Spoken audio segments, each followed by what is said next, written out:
Hi, welcome to me313 Mechanical Engineering Thermodynamics. The topic of this video is the psychrometric chart, and the section in the textbook is 14.5. Here are the learning outcomes. At the end of this video, you will know how to find moist air properties using the psychrometric chart. You'll understand how heating and cooling and humidification and dehumidification processes can be determined using psychrometric charts, and we'll solve a heating and dehumidification problem using a psychrometric chart. Alright, so first I want to review a little bit about the concepts of air-water mixtures. So remember that the state of a two-component gas mixture is described with three intensive variables. So the state postulate that we had for pure components, we had two. Once we have a mixture of two things, we have a third intensive variable that we need, which is the mass fraction of each component.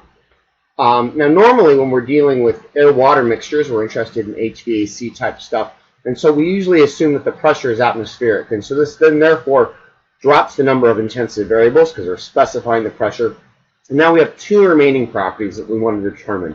And normally what we're interested in, for example, is the energy content in general, and what the composition is, or how much water is in the air. So those are generally what we want.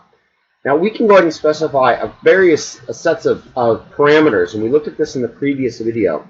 And so the energy content can be represented most easily with just the temperature. This is the dry bulb temperature, the actual temperature, and then some measure of the water content. And we looked before at several different measures. For example, the relative humidity, the absolute humidity, the dew point, and the wet bulb temperature. And those are all representations of how much water is in the air. The energy content we can represent with the temperature. We also could represent simply with the enthalpy. Now normally we don't have enthalpy meters, but we have temperature meters or thermometers. So we'll measure the temperature, and then we'll measure something, for example, maybe the relative humidity depending on the device we have, or maybe we'll measure the wet bulb temperature if we're using the psychrometer. But in theory we can specify any two of this pair. So you see we've got in here 6 different values, and all we need to do is specify 2 of those 6.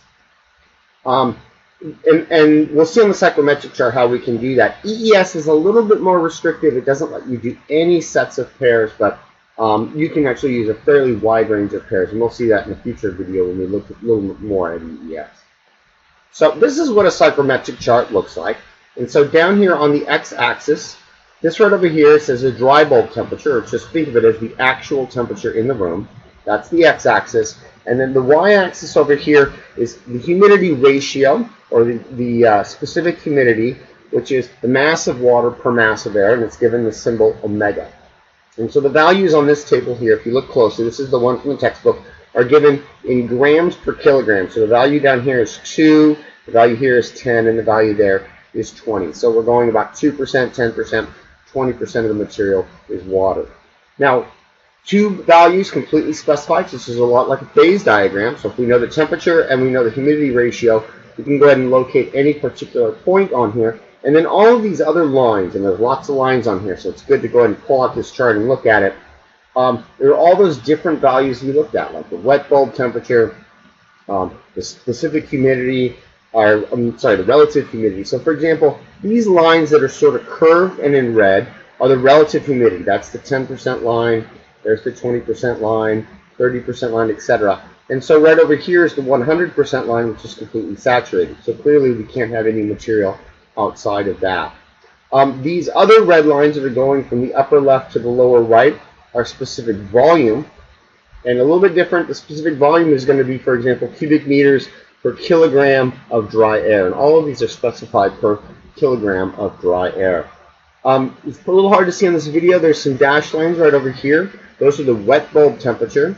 This over here, my enthalpy values. So those are these diagonal lines. This is 70, 80, and 90. And then we can also look down at what am I looking at here, for example? Oh, these are the enthalpy values. Sorry, I already went ahead and mentioned those. All right, so let's kind of look at some processes. And so if this is the temperature right down here, if we were to cool something, we would be going from the right to the left. We would be going horizontally if we're not changing the water content. Remember that right over there is the amount of water per kilogram of dry air, or the specific humidity. So then likewise, if we were heating, we would be going over directly to the right. Now, if we were to add or remove water, that's humidification and dehumidification, would be going up and down. So if we add water, we would be going up on this diagram, that's humidification, and then going down, we're removing water, that's dehumidification. And we could also be combining processes. So for example, we could cool and dehumidify, we would go in that direction. We could heat and humidify, and we would go in that direction. So again, similar like we've done with problems we've solved in thermodynamics all throughout, is that we'll have some initial point and some final point that we'll place on here, and we can determine what the properties are using this chart. All right, so let's go through just a couple examples to find properties on that psychrometric chart. So the first one, it says, if our wet bulb temperature was 20 and the dry bulb temperature, the actual temperature, is 23, what's the relative and absolute humidity? So let's go ahead and look at that. So I'm going to go to chart over here. And so if I look at, this is my temperature, this would be 21, 22, 23. So there's my 23 line. And then I'm looking for my wet bulb temperature. And so this is 25, 24, looking at the dash lines going down. This right over here is a wet bulb temperature of 20. So that's my point right there. If I look at what my relative humidity, it's somewhere between 70 and 80%. So maybe it's about 75%. And then if I wanted the specific humidity, I'd read directly across over here. And I'd look at that, it's about 13.5, and that's kilograms per kilogram of dry air. All right? Let's go back and look at another one of these examples. Here it says, second one, the specific volume is 0.9 and the wet bulb is 25. We want to know what the temperature is. Okay? So now, if I look at this, this is a little different. So I've got to look at for this upper left to lower right of my specific volume. This is the 0.9 value. And then I'm going to look at where that intersects a dash line, which is 25, which is going to be at that point right there. So I realize that my relative humidity is, maybe about 37% at that point right there. And the temperature, if I read directly down, looks like it's about, 37 degrees Celsius. Kind of a coincidence, those numbers both happen to be 37. Now, if I can also, this is something, there's not lines for dew point. So maybe I wanted to look at this point, these conditions here, and find out what the dew point is. Let me go back to my diagram. At this point right here, if I want to know the dew point, remember, the dew point is if I was to cool it off without removing any water. So that means that I would be moving directly to the left from that point there over to right there, and then I would read what that temperature is at the bottom, and I look at that. The dew point temperature for there is about 20 degrees Celsius. So that's how you get the dew point. That's one thing that doesn't have particular lines on it. And actually, we're looking at a process here, going from one point to another, going from a relative humidity that was about 37% to a relative humidity over on the far left-hand side is 100%. So let's look at solving energy and mass balance problems for moist air. And so first of all, we're going to do an air mass balance, which means we're going to balance the amount of air that's coming in. So we're looking at just the air component. And the mass balance is pretty simple because air doesn't condense out or get added to it. So really just the mass flow rate of air going into some steady state system is the same that goes out. And it might seem a little boring, but where it becomes useful is often we know what the volumetric flow rate is going into a system. And so we can go ahead and look up what the specific volume is. And this right over there is essentially another one of those parameters or intensive variables that define the system. And so if I can determine what this is, I can determine what the mass flow rate of air is. And then I can determine what the volumetric flow rate is going out. And since this value right here is often different, the volumetric flow rate leaving a steady state system would be different than what goes in. We can also do a mass balance on the water. And so here we're using a specific humidity, because this is the mass of water per kilogram of dry air, multiplying it by the mass flow rate of the air that we calculated from our air mass balance. And then maybe we're adding water if it's a humidification process, or removing water, and so we might have one of those two terms there. So for example, here I have a picture of a humidification process. So if this is materials, this is 1, I would be adding water. So this is the mass flow rate being added right there, and I would include that term instead of including the removal term. Conversely, if I had a dehumidification process where I've got condensate being removed, so here I've got airflow coming in, and this right over there is the mass flow rate being removed, and that would be this term right there. So I would be including that last term in a dehumidification process.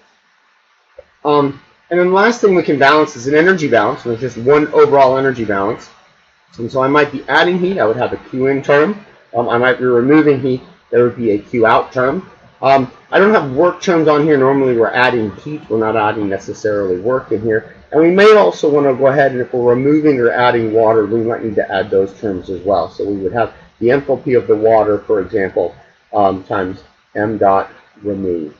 If we wanted to go ahead and account for the amount of condensate that was leaving, we would do a similar thing. If we were adding stuff over on the right-hand side, we would add the water that we're adding. And this might, for example, be steam times m dot add. And that would be on the left-hand side of that equation.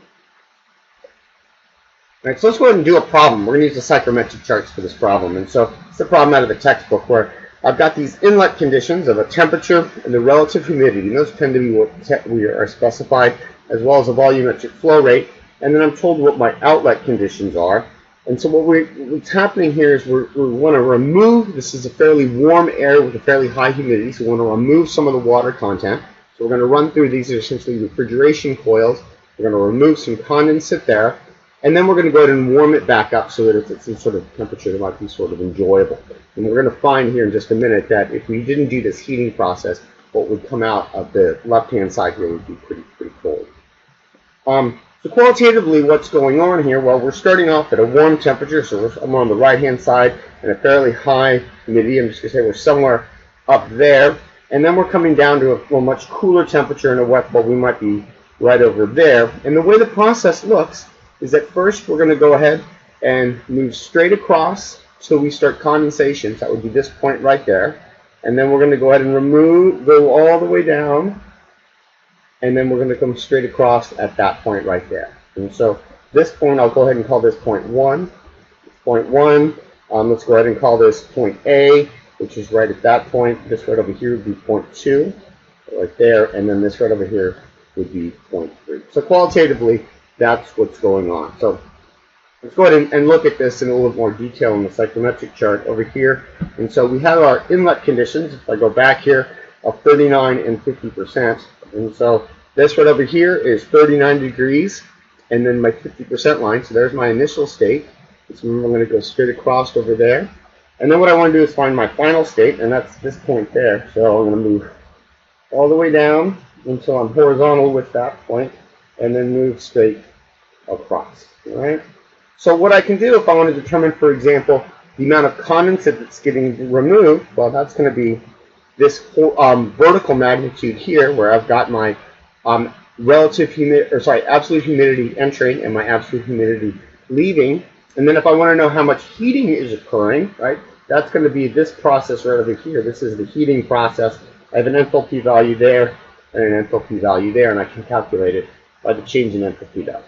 So let's go ahead and actually plug those numbers in and do that. So, all right, so first if you go to the chart, and it's good to kind of pull out a chart if you want to follow this around, you'll find out that the absolute humidity at the inlet condition, which I'll call point 1, is 0.022.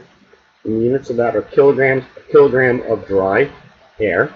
And then at the exit, which is point 3, that's this point right over here, if I look at that value, that's only 0.0055, and that's again kilograms per kilogram of dry air.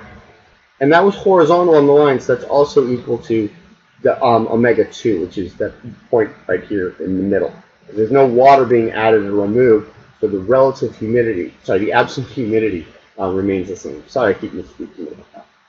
All right, so if I want to know the rate at which condensate is going to be removed, I look at my water mass balance, which is going to say the mass flow rate of air times omega 1 is the mass flow rate of air times omega 2 plus the rate at which it is being removed.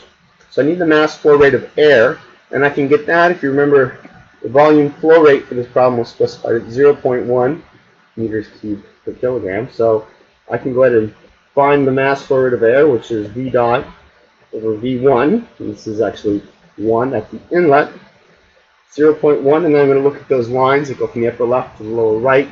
That's about 0.915. And so that's going to tell me my mass flow rate of air is about 0.11 kilograms per second of dry air. So then I can go ahead and plug that into this value. I've got my two omegas and solve for the mass flow rate removal. And it's getting removed at a rate of about 0.0018 kilograms per second. which on it's about 6.58 kilograms per hour. So that's not an insignificant amount of water being removed in this system. Now let's go ahead and look at maybe, for example, what is the heating load? So what does Q add? What's going in here? And so then I'll write an energy balance. And my energy balance, mass flow rate of air times H3, the exit, is going to be what goes in, which is the mass flow rate of air, H2 plus the rate at which I am adding energy to add. And so my H values, I get off on those diagonals of the psychrometric chart. So again, if you look at there, you should be able to look up on the upper left, and that's going to be 0.11. That's the mass flow rate of air. And my enthalpy values are 31 minus 19. This is H3.